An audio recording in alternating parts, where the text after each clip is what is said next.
किसी को खैनी खाने वाला पति मिलता है, किसी को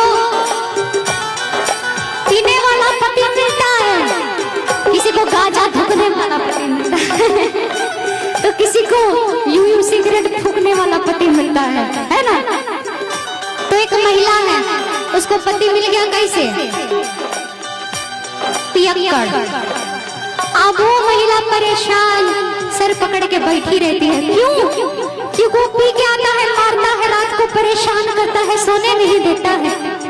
और वो पिए चीज़। अच्छा, कुंदन यादव, क्या बात है, एक बार जोरदार ताली हो जाए।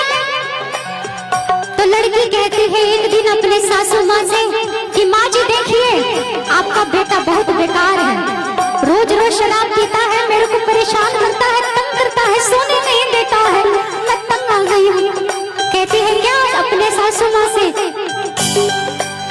हमरों के लगा ही सितालिया, हमरों के लगा ही सितालिया, बेटा और पीने रोज डरना, हमरों के लगा ही।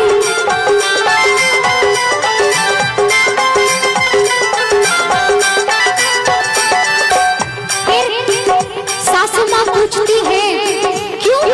तुम्हारा कमरा है, तुम्हारा पति है, तुम जाके सो। तो बहुरा